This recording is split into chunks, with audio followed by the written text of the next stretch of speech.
Hello my friends, welcome to সহজ পাঠশালা। আমি কমল sir, তোমাদেরকে অঙ্কের ক্লাসে স্বাগত জানাচ্ছি। এই চ্যানেলে ক্লাস 9 ও ক্লাস 10-এর অঙ্ক শেখানো হয়। তোমরা নিয়মিত দেখতে থাকবে এবং প্র্যাকটিস করতে থাকবে, দেখবে অঙ্কের প্রতি আর কোনো ভয় থাকবে না। তাহলে চলে এসো, দেখে নিই। এর আগের ক্লাসে আমরা করেছিলাম ক্লাস 10-এর 13 নম্বর অধ্যায়, অর্থাৎ ভেদের প্রথম অংশগুলো, অর্থাৎ 7 পর্যন্ত অঙ্কগুলো করে নিয়েছিলাম। আজকে তারপর থেকে করবো। চলো দেখে নিই। দেখো, 8 নম্বর অঙ্কতে কি বলা হয়েছে। 8 নম্বর অঙ্কতে বলা হয়েছে 15 জন কৃষক 5 দিনে 8 বিঘা জমি চাষ করতে পারে। ভেদ তত্ত্ব প্রয়োগ করে 10 জন কৃষক 12 বিঘা জমি কতদিনে চাষ করতে পারবে তা নির্ণয় করি। ঠিক আছে, 15 জন কৃষক 5 দিনে 18 বিঘা চাষ করে, সেই ভেদতত্ত্ব প্রয়োগ করে 10 জন কৃষক 12 বিঘা জমি কতদিনে চাষ করবে সেটা আমাদেরকে বের করতে হবে। তো আমরা দেখে নেব কৃষকের সাথে দিনের এবং জমির পরিমাণের কি সম্পর্ক আছে, সেই সম্পর্কটাকে তৈরি করব, তারপরে এই শর্তগুলো প্রয়োগ করলেই আমাদের হয়ে যাবে।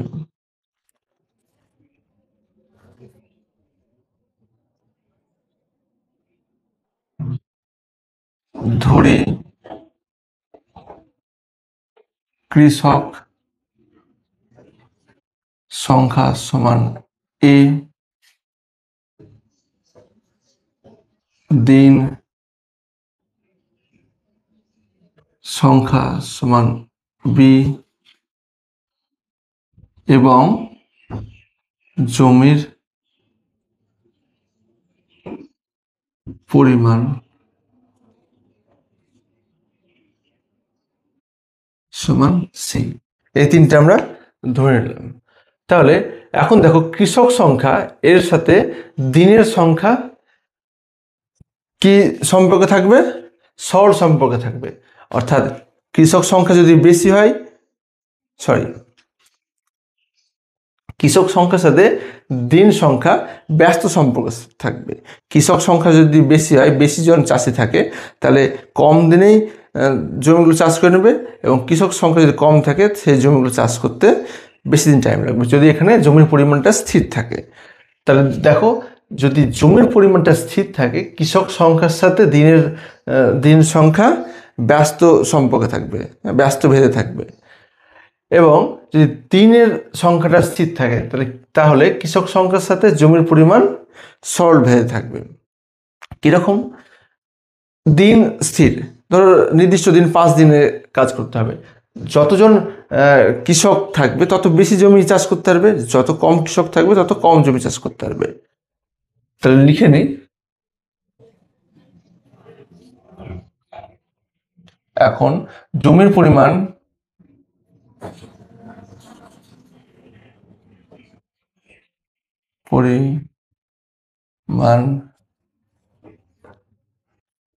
স্থির থাকলে জমির পরিমাণ যদি স্থির থাকে, তাহলে কৃষক সংখ্যার সাথে দিনের সংখ্যা ব্যস্ত হয়ে থাকবে। তাহলে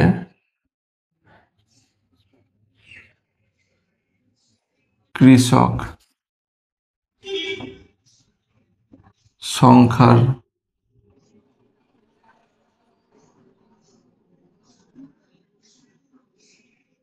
সাথে দিনের পরিমাণ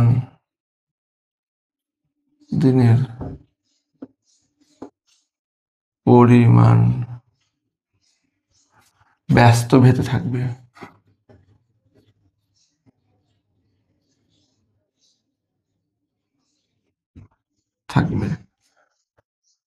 অতএব এ ভ্যারিজেস অন বাই বি যখন সি স্থির। ঠিক আছে, আবার জমির পরিমাণ, এবার যদি তোমার নেই দিন সংখ্যা যদি স্থির রাখি, তাহলে দেখি এবার বিটাকে স্থির রাখবো। দিনের, পরিষ্কার করে লিখি এটা,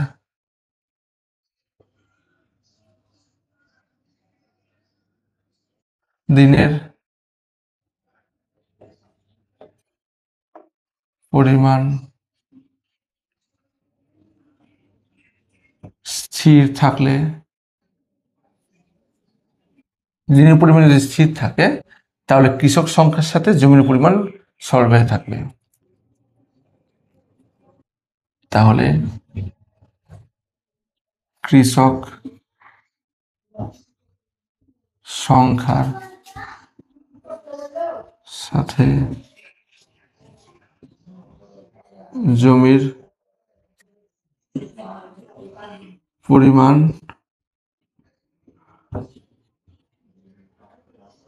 সরল ভেদে থাকবে। অতএব এ ভ্যারিজাস সি যখন বি স্থির হলো। এখন যৌগিক ভেদের এই দুটো থেকে আমরা লিখব যৌগিক ভেদের সূত্র প্রয়োগ করে।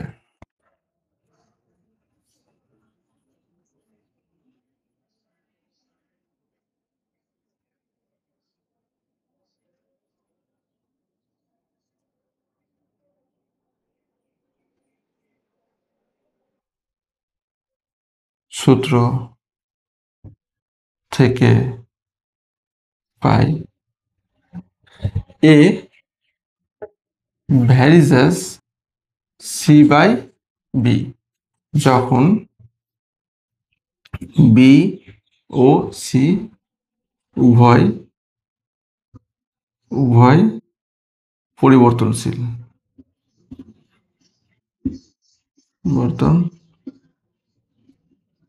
দুটোই পরিবর্তনশীল। A varies as C by B এখান থেকে দেখে নেব। অতএব A is equal to K into C by B, যেখানে কে সমান অশূন্য ভেদ ধ্রুবক। এখন শর্তগুলো প্রয়োগ করি। প্রথম শর্তে এ সমান, আচ্ছা দেখে নি কি আছে। প্রথম শর্তে কৃষক সংখ্যা এ সমান হচ্ছে 15 জন কৃষক, 15 জন। বি সমান দিনের সংখ্যা 5 দিন, 5 দিন, এবং জমির পরিমাণ সি সমান 18 বিঘা। 10 জন কৃষক 12 বিঘা জমি কতদিনে চাষ করবে সেটা বের করতে বলেছে। তাহলে এই তিনটে এই সমীকরণে বসাই। অতএব এর জায়গায় 15 সমান কে ইন্টু বি এর জায়গায় হচ্ছে 5, সি এর জায়গায় হচ্ছে 18, বা কে সমান 15 গুণিত 5 বাই 18, 3 দিয়ে 3 5 15, 3 6 18, 25 বাই 6, কে এর মান 25 বাই 6। আবার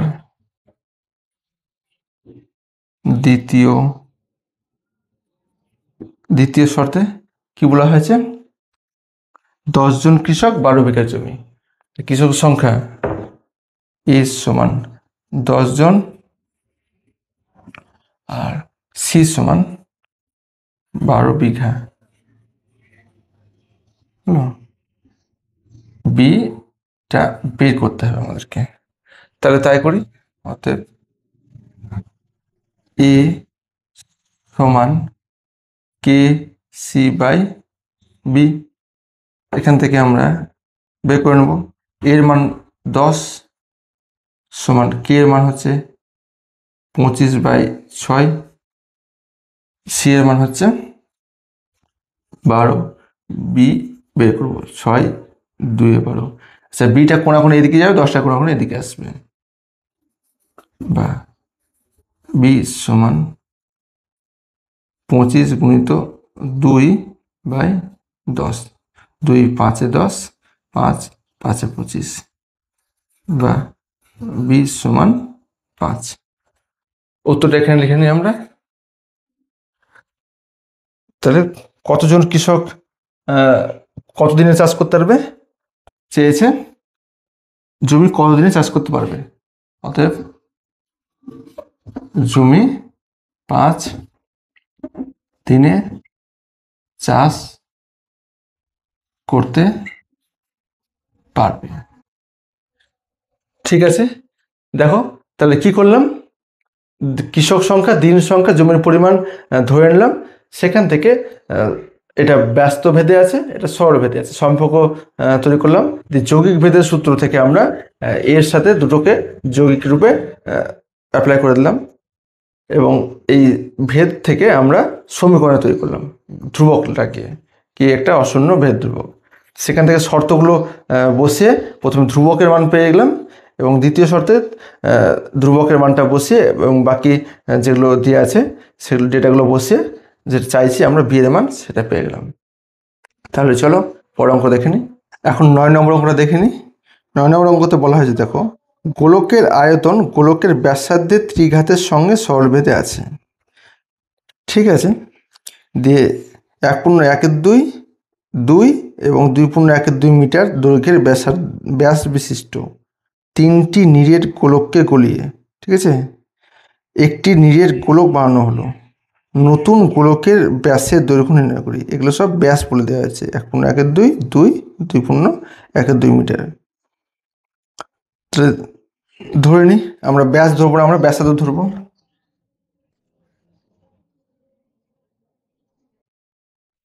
একটা ধরে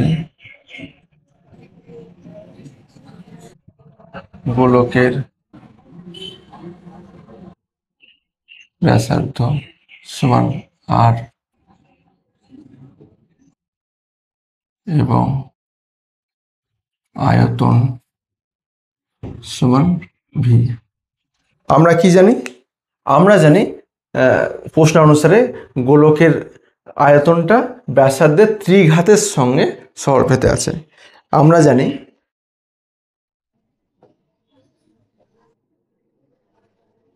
প্রশ্ন অনুসারে ভালো হবে,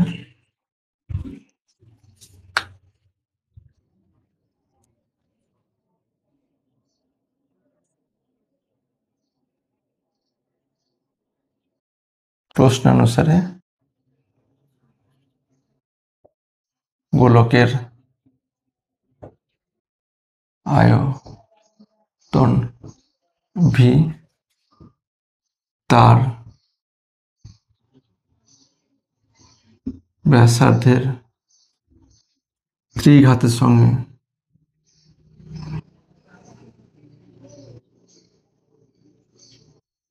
সঙ্গে সরল ভেদে আছে।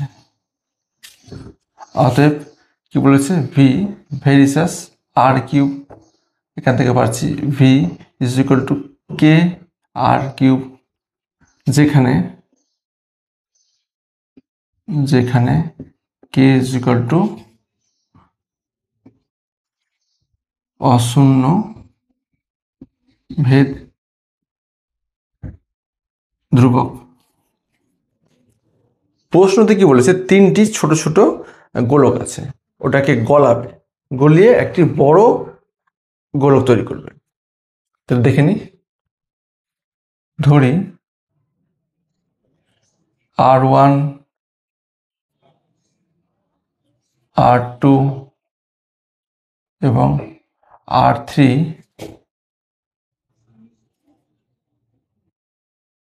ব্যাসার্ধের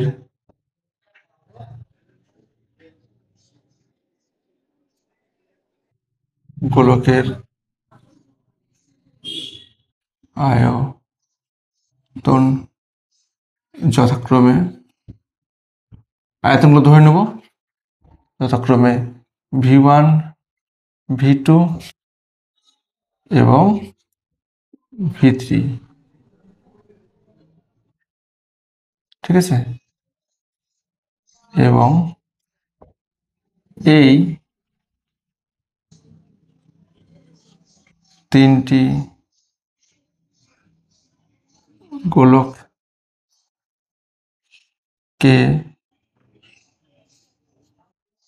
গলিয়ে আর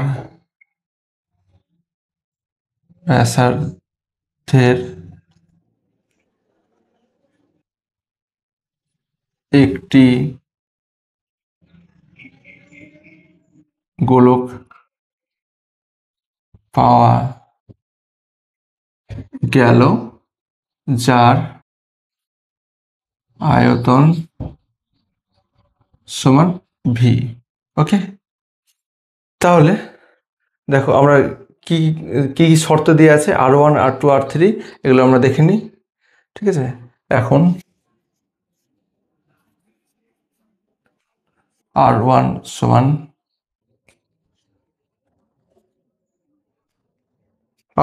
বলেছে 1/1/2,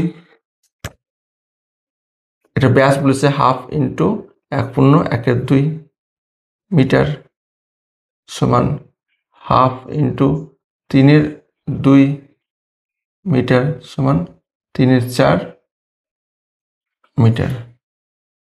R2 সমান 1/2 ইন্টু 2 মিটার সমান 1 মিটার। R3 সমান 1/2 ইন্টু 1/1/2 2/1/2 মিটার সমান 1/2 ইন্টু 5/2 মিটার সমান 5/4 মিটার। এবার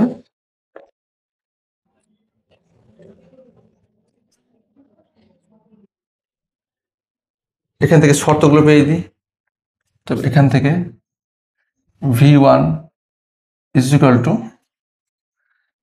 K ইন্টু R1, কে এর মান এখানে থেকে যাক, কোনো অসুবিধা নেই। R1 হচ্ছে K R1 এর কিউব। ঠিক আছে, R1 হচ্ছে 3/4 এর কিউব মিটার কিউব। এখান থেকে পাবো V2 সমান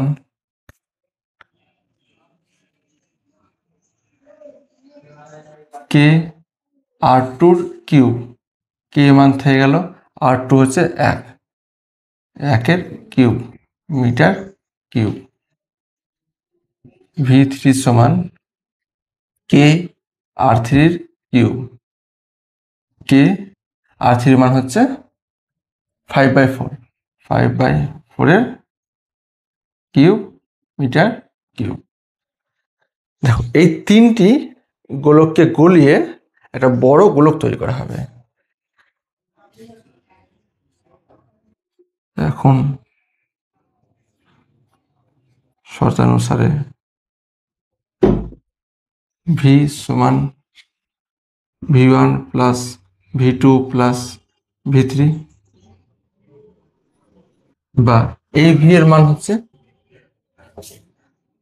K ইন্টু R কিউব বড় আর, এগুলোর মানে আমরা লিখে দিই K into 3/4 cube plus K into 1 cube plus K into 5/4 cube. Okay, বা বোথ সাইড K দিয়ে ভাগ করলে কি আর থাকবে না, শুধু R cube is equal two এটা 3 cube 27 64 plus 1 cube 1 plus 5 cube 125/64 যোগ করে নিন। 5 64 27 প্লাস 64 প্লাস 125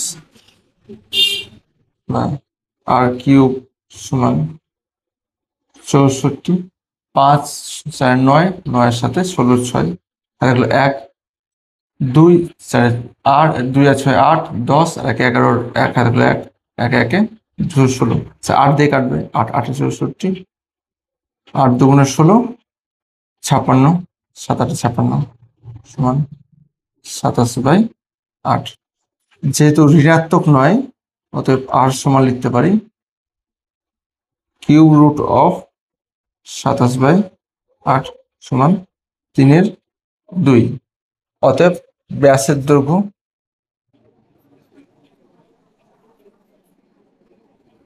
সেল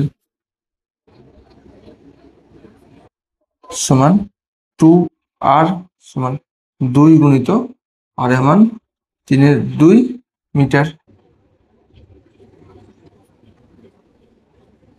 সমান 3 মিটার।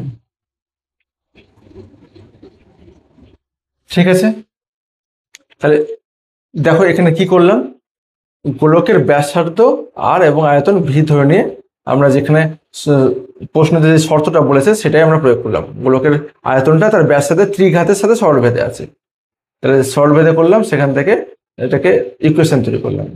এবং তিনটে ছোট ছোট গোলক আছে, R1 R2 R3 ব্যাসার্ধের গোলকের আয়তন V1 V2 V3।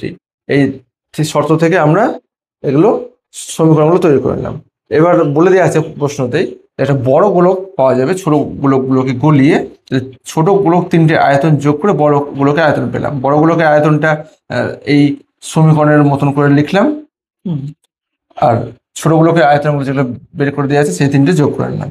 এখান থেকে ক্যালকুলেশন করে আর এর মান বেরিয়ে গেল, আর থেকে আমরা 2r এর মান অর্থাৎ ব্যাসের মান বের করে নিলাম। তাহলে চলে এসো পরের অঙ্কতে। দেখো 10 নম্বর অঙ্কতে কি বলা হয়েছে, y দুটি চলরাশির সমষ্টির সমান। y হচ্ছে দুটো ভেরিয়েবলের যোগফলের সাথে সমান আছে, যার একটি x চলের সঙ্গে সরলভেদে এবং অন্যটি x চলের সঙ্গে ব্যস্ত ভেদে আছে। দেখো দুটো y হচ্ছে দুটো চলরাশি, আমরা ধরে নেব পি কিউ ধরে নিতে পারি, y এর মান হচ্ছে পি প্লাস কিউ। কিন্তু এখানে বলা হয়েছে প্রথমটা x চলের সঙ্গে সরল ভেদে আছে, অন্যটা x চলের সঙ্গে ব্যস্ত ভেদে আছে।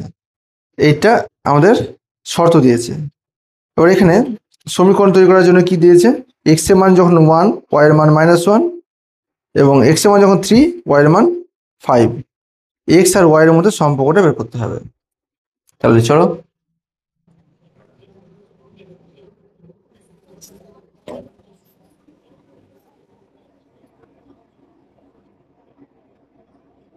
ধরি y দুটি চলরাশি p ও q এর সমষ্টির সমান, অতএব y is equal to p plus Q. ঠিক আছে, এখন এই দুটো চলরাশি p কিন্তু x এর সাথে সরলভেদে, কিউ y এর x এর সাথে ব্যস্ত ভেদে আছে, তাই তো বলে দেওয়া আছে। হ্যাঁ, একটি x এর সঙ্গে সরলভেদে, অন্যটি ব্যস্ত ভেদে আছে। এখন p x এর সাথে সরল ভেদে আছে,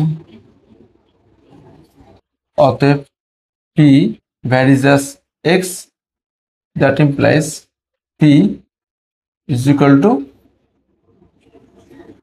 দুটো ধ্রুবক আসবে k1 ইন্টু x, যেখানে k1 সমান অশূন্য ভেদ ধ্রুবক। আবার q x এর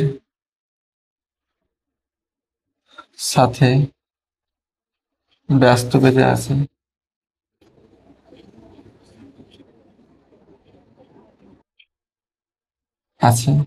অতএব q varies as 1/x, that implies q is equal two k2/x, যেখানে k2 সমান অশূন্য ভেদ ধ্রুবক। অতএব এখান থেকে লিখতে পারি y is equal to p plus Q, বা y is equal to p আর q এর মানটা বসিয়ে দিই, k1x প্লাস k2/x। ঠিক আছে, এই হচ্ছে সমীকরণ। আচ্ছা, এটাকে 1 নম্বর দিই।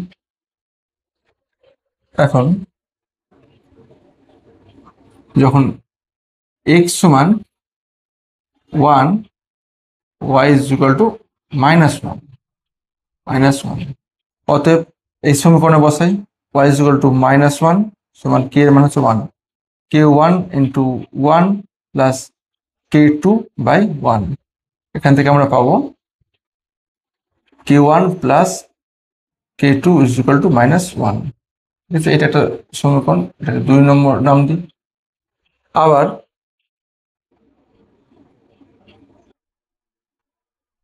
x যখন, আচ্ছা দেখে আরেকবার কি বলেছে 10-এরটা, x3 হলে y এর মান 5, x3 হলে y ইজ ইকুয়াল টু 5। এখান থেকে বসিয়ে বের করে নি 1 নম্বর থেকে। অতএব 1 নং থেকে পাই, এখানে লিখতে হতো 1 নং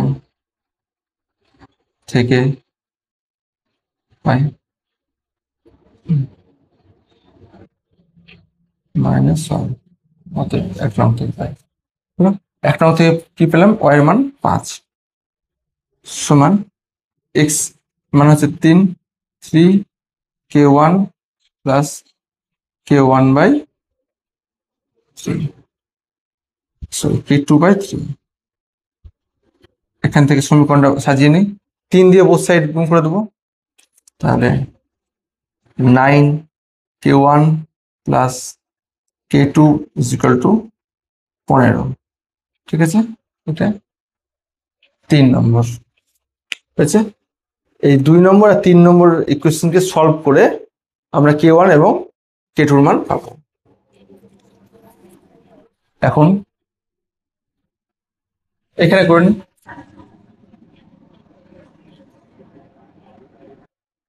এখন 2 নং, সরি 3 নং বিয়োগ 2 নং, 3 নং মাইনাস 2 নং করে পাই। 3 নম্বরটা লিখবো আগে, 9 k1 plus k2 equal to 15, আর k1 plus k2 equal to -1, minus যেহেতু করবো সাইন চেঞ্জ করবো, প্লাস কেটে গেল, 9 থেকে 1 বাদলে 8, k1 ইকুয়াল টু 16, বা k1 ইকুয়াল টু 16/8 2। এবার k1 এর মান যে কোনো একটা ইকুয়েশন 2 নম্বরে বসিয়ে পাই। এখন k1 ইকুয়াল টু 2, 2 নং এ বসিয়ে পাই, 2 নম্বরে বসিয়ে দিই, তাহলে k1 এর মান 2 প্লাস k2 ইকুয়াল টু -1, না k2 ইকুয়াল টু -1 -2, বা k2 ইকুয়াল টু -3। ঠিক আছে, এখানে আমাদেরকে অঙ্কতে বলা হয়েছে যে এক্স আর ওয়াই এর মধ্যে সম্পর্ক, এই সমীকরণ থেকে আমরা সম্পর্ক পেয়ে যাবো যদি k1 আর k2 মান আমরা বসিয়ে দিই। এখন k1 সমান 2 এবং k2 সমান 3 -3, 1 নং এ বসিয়ে পাই। 1 নম্বর উপস্থিতি y is equal two q1 এর মান হচ্ছে 2x মাইনাস এটা হচ্ছে 3/x। দেখেন এটাকে তোমরা আর একটু সলভ করতে পারো, না করলেও কোনো অসুবিধা নেই, করে নি। y is equal two 2x² minus 3/x, এই হচ্ছে x আর y এর মধ্যে সম্পর্ক। লিখে দিই, বলেছে x ও y এর মধ্যে সম্পর্ক নির্ণয় করি। অতএব x ও y এর মধ্যে স্থাপিত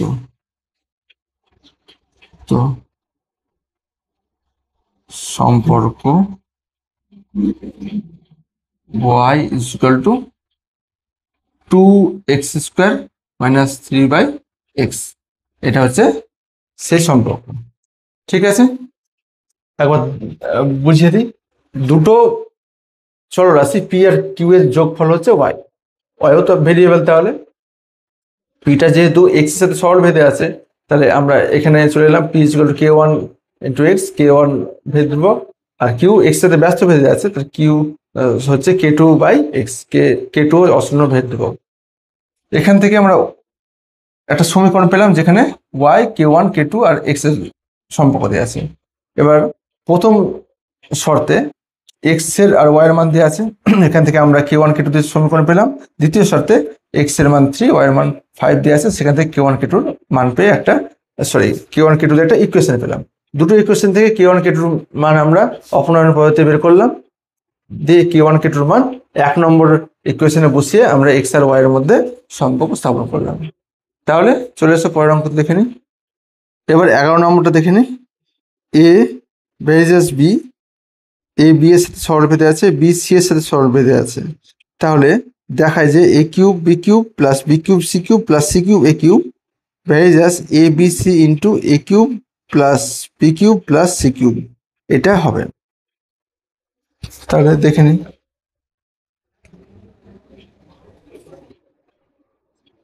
কত নম্বর অঙ্কটা? 11 নম্বর।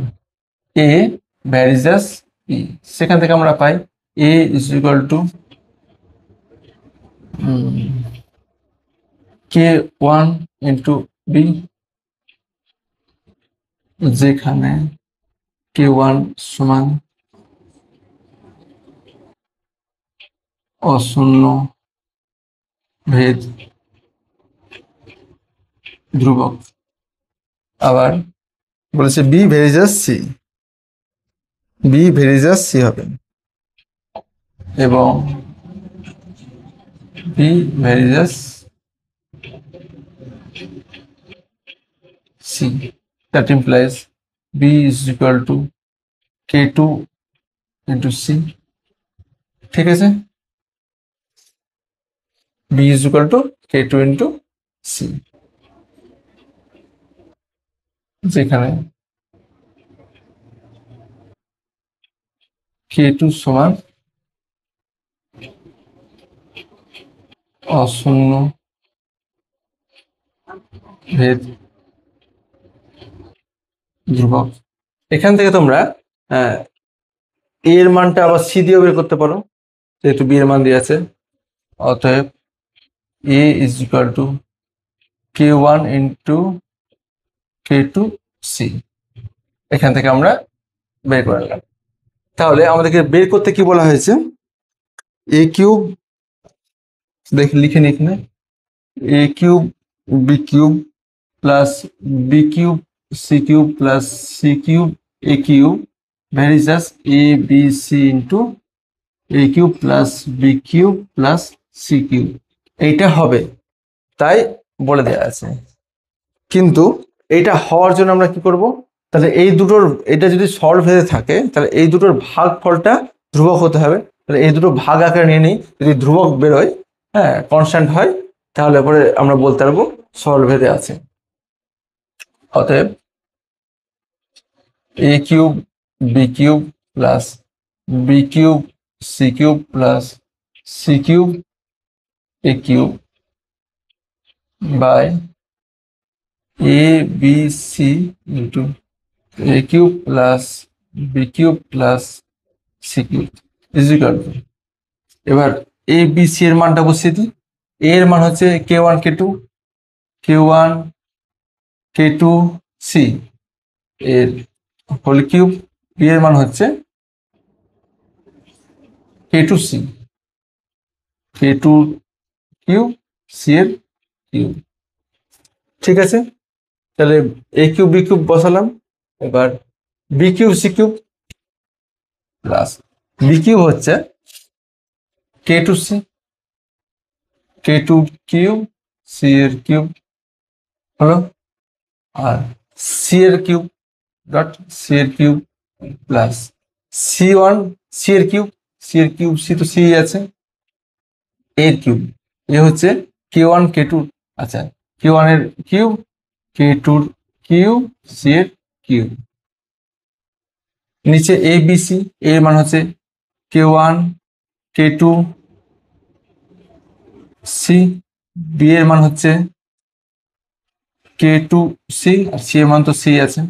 এবার এ কিউব এর মান হচ্ছে k1 cube k2 cube C এর কিউব, বি এর মান হচ্ছে k2 কিউব সি এর কিউব প্লাস সি এর মান হচ্ছে সি কিউব। দেখো সি কিউব গুলো আমরা কমন নিই, সি গুলো, তাহলে এখানে সি কিউব আর সি কিউব, তো সি টু দি পাওয়ার 6, প্রত্যেক জায়গায় সি টু দি পাওয়ার 6 আছে, তো সি টু দি পাওয়ার 6 যদি কমন নিয়ে নিই উপর থেকে, ঠিক আছে 6 হয়ে যাচ্ছে, C to the power 6 common নিলে এটা হবে k1 কিউব, আর এখানে k2 কিউব, আর আবার k2 কিউব আছে, k1 কিউব k2 6, এখানে হবে প্লাস k2 কিউব, এখানটা হবে k1 কিউব k2 কিউব। ওকে,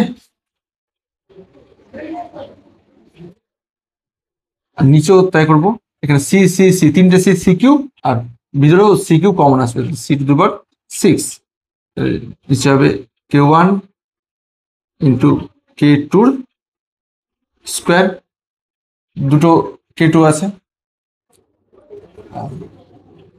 ভিতরে k1 cube k2 cube plus k2 cube plus 1 হয়েছে। দেখো তাহলে সি কিউব কেটে গেল।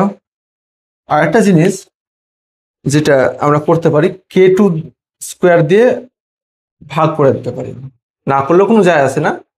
হ্যাঁ, এটাকে একটা বড় কে ধরতে পারি, এটা যেহেতু ভেদ ধ্রুবক k1 k2 দিয়েই টার্মটা আছে, লিখে দিই প্রথমে k2 স্কোয়ার দিয়ে ভাগ করে দিলাম বোথ সাইড, তাহলে k1 cube k2 to the power 4, ওকে,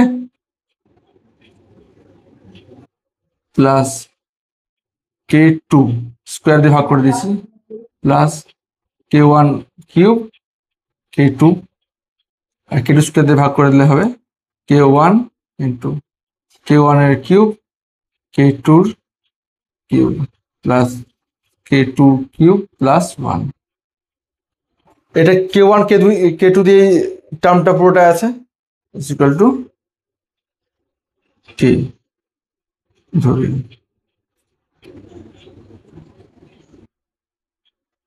যেখানে k ইজ ইকুয়াল টু লিখে দেবো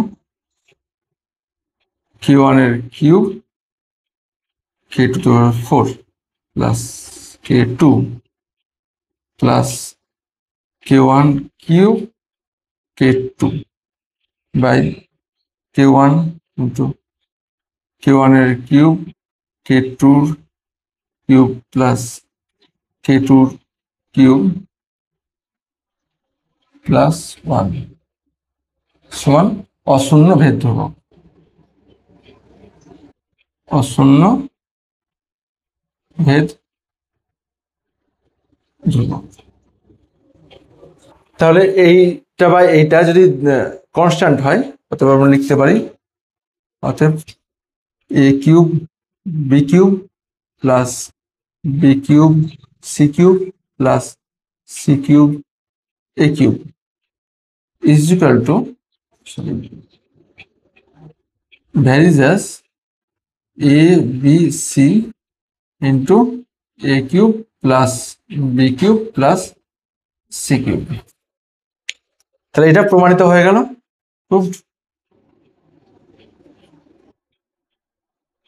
কি করলাম তাহলে আমরা এ ভ্যারিজাস বি থেকে A is equal to K one B করলাম, আর বি ভ্যারিজাস সি থেকে B is equal to K two C করলাম। সেখান থেকে এ এর মান K one into K two C বের করলাম। এইটা আর এইটা যদি এখানে আমরা প্রমাণ করতে দিয়েছে, এটা যদি সলভ হয়ে থাকবে বলছে, তাহলে এই দুটোর ভাগফলটা কনস্ট্যান্ট হবে। তাহলে এই দুটোকে ভাগ করলাম, দেখলাম কনস্ট্যান্টই হলো ক্যালকুলেশন করার পর। তাহলে আমরা বলতে পারি এই দুটো সলভ হতে আছে।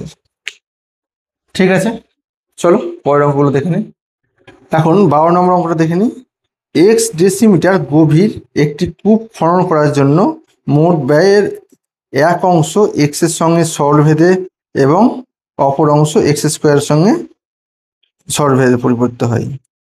যদি 100 ডেসিমিটার এবং 200 ডেসিমিটার কূপ খনন করার জন্য যথাক্রমে 5,000 টাকা ও 12,000 টাকা ব্যয় হয়, তবে 250 ডেসিমিটার গভীর কূপ খননের জন্য কত টাকা ব্যয় হবে হিসাব করে লিখি। তাহলে এক্স ডেসিমিটার গভীর কূপ খননের জন্য মোট ব্যয় আমরা ধরে নেব ওয়াই টাকা, এবং ওয়াই এর দুটো অংশ করব আগের মতন, পি আর কিউ।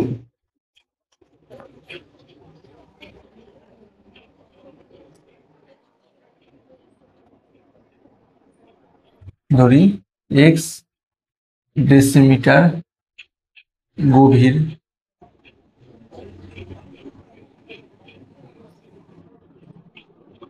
কূপ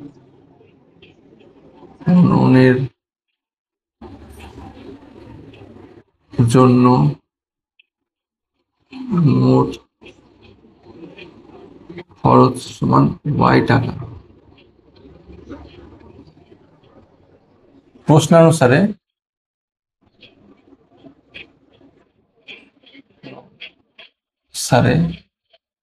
ওয়াই এর দুটি অংশ ধরি পি ও কিউ, অতএব Y is equal to P plus Q. দুটো অংশ যেখানে পি এক্স এর সঙ্গে সরলভেদে আছে এবং কিউ এক্স স্কোয়ারের সঙ্গে সরলভেদে আছে। যেখানে পি এক্স এর সাথে সরলভেদে আছে, অতএব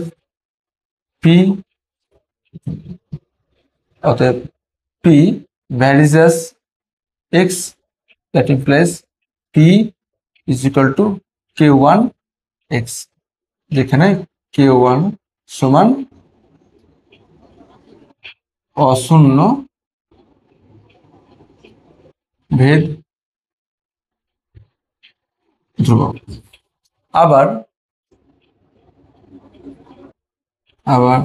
কিউ এক্স এর সাথে ব্যস্ত ভেদে আছে, অতএব কিউ ভ্যারিজাস এক্স স্কোয়ার, that implies q is equal to k2 x square, যেখানে k2 সমান অশূন্য ভেদ ধ্রুবক। দেখো তাহলে এখানে পি আর কিউ এর মানটা বসিয়ে দিই। ঠিক আছে, আচ্ছা এটাকে ওয়াই এর পি এর মান হচ্ছে q1 into x plus Q এর মান হচ্ছে k2 into X square. P আর কিউ এর মানটা আমরা এখানে বসিয়ে দিলাম, যে এই সমীকরণটা পাওয়া গেল। লিখে দিলাম 1 নম্বর হলো। শর্ত কি বলেছে? এখন x ইজ ইকুয়াল টু 100 হলে y ইজ ইকুয়াল টু 5000 1 নং থেকে পাই। 1 নং থেকে বসিয়ে দিই, y এর মান 5000, এই টার্মটা এদিকে লিখবো। 100 k1 প্লাস 100 স্কোয়ার মানে 100 আর দুটো শূন্য, k2 ইকুয়াল টু 5000। আচ্ছা 100 দিয়ে বোথ সাইড ভাগ, k1 plus 100 k2 equal two 50, 2 নম্বর সমীকরণ। আবার x ইকুয়াল টু 200 হলে y ইকুয়াল টু 12000। অতএব 1 নং থেকে পাই, থেকে 1 নং থেকে কি পাই? x এর y এর মানটা বসিয়ে দিই এখানে, yটা পরে লিখবো। 100 সরি এটা 200 k1 ওকে প্লাস 200 স্কোয়ার 2 4 আর 4টে শূন্য, k2 ইকুয়াল টু 12000। 200 দিয়ে ভাগ বোথ সাইড, k1 প্লাস 200 দিয়ে ভাগ করলে এটা 2 আর 2 শূন্য 200, k2 ইকুয়াল টু 2 শূন্য কেটে গেল 60। এখান থেকে আমরা এই দুটো সমীকরণ, এটা 3 নম্বর নাম দিই, এই দুটো সমীকরণ থেকে আমরা k1 k2 এর মান আমরা বের করে নেব। এখানে করে নি, চলো দেখি। 3 নং বিয়োগ 2 নং করে পাই। 3 নম্বরটা দেখি, k1 plus 200 k2 equal two 60, k1 plus 100 k2 equal two 50, minus minus minus, এটা কেটে গেল। 100 k2 ইকুয়াল টু 10 বা k2 ইকুয়াল টু 10/100 সমান 1/10। ঠিক আছে, এই k2 মান 1/10 পেলাম। এই k2 মান যে কোনো একটা ইকুয়েশনে বসিয়ে দিই, k2 ইকুয়াল টু 1/10, 2 নং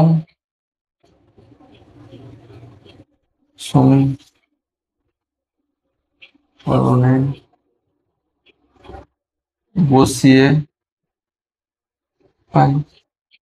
2 নম্বর সমীকরণে k1 প্লাস 100 ইন্টু k2 মানে 1/10 কেটে গেল সমান 50, k1 সমান 50 বিয়োগ 10 সমান 40। তাহলে k1 k2 দুটোর মানে আমরা পেয়ে গেলাম। সেই k1 k2 দুটোর মান 1 নং সমীকরণে বসতে পাই। এখন k1 ইকুয়াল টু 40 এবং k2 ইকুয়াল টু 1/10 কত নম্বর সমীকরণে? 1 নম্বর সমীকরণে 1 নং এ বসিয়ে পাই। তাহলে বসিয়ে দিই 1 নম্বরে, y ইকুয়াল টু k1 এর মান হচ্ছে 40 x প্লাস k2 মান হচ্ছে 1/10 x স্কোয়ার।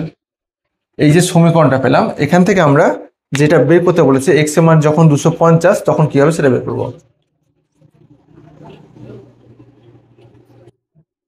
এখন x সমান 50 হলে y ইকুয়াল টু 40 গুণিত 250 প্লাস 1/10 গুণিত 250 গুণিত 250। বেশ, এই 0 0 কেটে দিলাম। আচ্ছা, 4 25 আর দুটো শূন্য থাকলো, 4 25 100। বেশ, এটা হয়ে গেল। এটা দেখি 25 গুণ করে 625 আর একটা শূন্য। এবার যোগ করে দিই, 0 0 আর 5-এ 5, 0 আর 2-এ 2, 0 আর 6-এ 6, 1, 16,250 টাকা। অতএব 250 ডেসিমিটার কূপ খনন করার জন্য উত্তর লিখে দিই। অতএব 250 ডেসিমিটার কূপ খননের জন্য 16,250 টাকা খরচ হবে।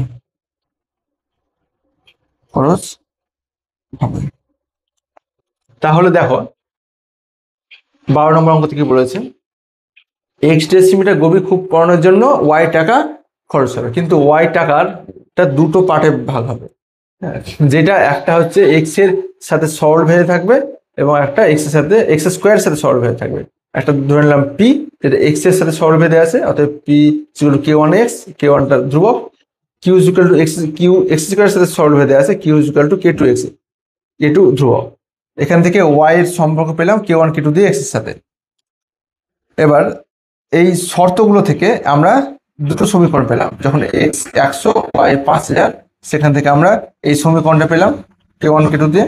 আবার যখন এক্স 200 ওয়াই 12,000, সেখান থেকে আমরা k1 k2 দিয়ে এই সমীকরণটা পেলাম। এই সমীকরণ দুটো সলভ করে k1 আর k2 মান আমরা পেলাম।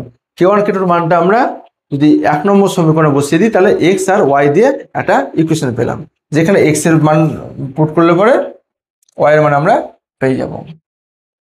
সেটাই করে আমরা ওয়াই এর মানটা পেলাম যখন এক্স 250। তাহলে হচ্ছে এটাই উত্তর। চলে এসো পরের অঙ্কতে। এখন 13 নম্বর অঙ্কটা দেখে নিই। 13 নম্বর অঙ্কতে কি বলা হয়েছে, চোঙের আয়তন ভূমির ব্যাসার্ধের দৈর্ঘ্যের বর্গের এবং উচ্চতার সঙ্গে যৌগিক ভেদে আছে। ঠিক আছে, যা চোঙের আয়তন যদি আমরা ভি ধরে নিই, ভূমির ব্যাসার্ধ যদি আর ধরে নিই এবং উচ্চতা যদি এইচ ধরে নিই, তাহলে ভি আর এর সাথে, আর এর বর্গের সাথে, আর স্কোয়ারের সাথে সরল ভেদে এবং এইচ এর সাথেও সরল ভেদে আছে, মানে এই দুটোকে একসাথে যৌগিক ভেদে আছে। দুটি চোঙের ভূমির ব্যাসার্ধের দৈর্ঘ্যের অনুপাত 2:3 এবং তাদের উচ্চতার অনুপাত 5:4 হলে ওদের আয়তনের অনুপাত কি? 2:3, 5:4।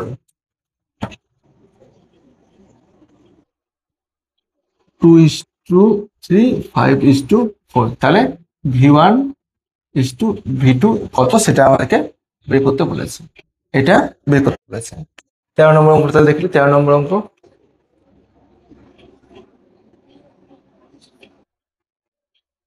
ধরি চোঙের আয়তন ধরে নেব, চোঙের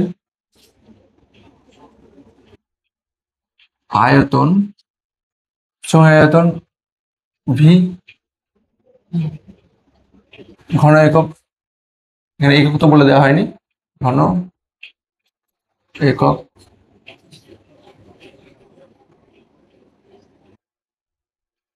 ব্যাসার্ধ সমান আর একক এবং উচ্চতা সমান এইচ একক। এখানে চোঙের আয়তন, ব্যাসার্ধ এবং উচ্চতা ধরে নিলাম। প্রশ্নতে কি বলা হয়েছে, প্রশ্নানুসারে বা যৌগিক ভেদের সূত্র অনুসারে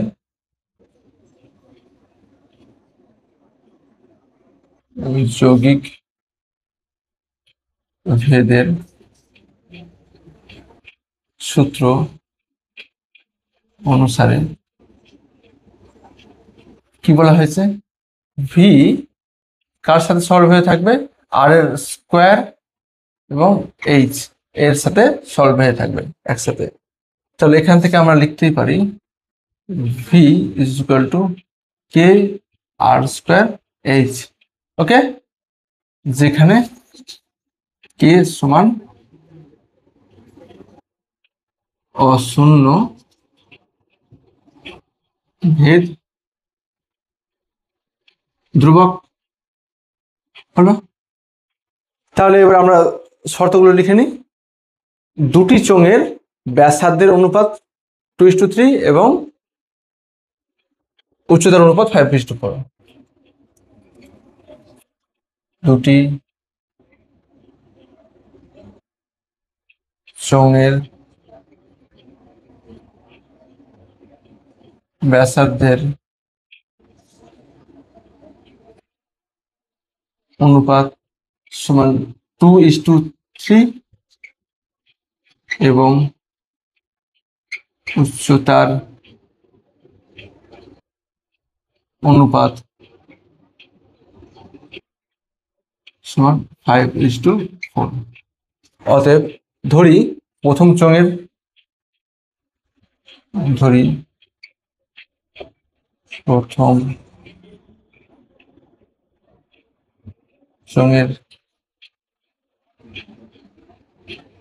ব্যাসার্ধ সমান 2r একক, উচ্চতা সমান 5h একক। এটা প্রথমটার, এটা প্রথমটার। অতএব এটাকে সমীকরণের নাম দিতে পারি আমরা 1 নং থেকে। অতএব 1 নং থেকে v1 সমান k ইন্টু r এর জায়গায় বসাবো আমরা 2r এর হোল স্কোয়ার ইন্টু 5h বর্গ একক। আচ্ছা, 2 দুগুণে 4, 4 5 20 k r স্কোয়ার h বর্গ একক। এবার প্রথম চোঙের ক্ষেত্রে এটা, এবং দ্বিতীয় চোঙের ব্যাসার্ধ সমান 3r একক, উচ্চতা সমান 4h একক। হয়েছে? উচ্চতা আমরা h ধরেছি, 4h, h একটু দূরে হয়ে গেছে, 4h একক। অতএব 1 নং থেকে v2 equal to k into 3r এর whole square into 4h, 3 9 4 9 36 k r square h। ঠিক আছে, এবার চেয়েছে আয়তনের অনুপাত v1:v2। অতএব চোঙ দুটির আয়তনের অনুপাত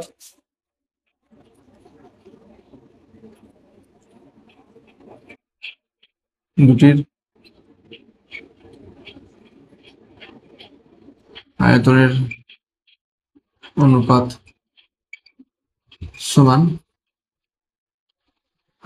আয়তনের অনুপাত লিখি v1:v2 সমান 20 k r square h 36 k r square h by আকারে করি 20 k r square h 36 k r square h। k r square h কেটে গেল 4 দিয়ে, 4 5 20, 4 9 36 সমান 5/9 সমান 5:9।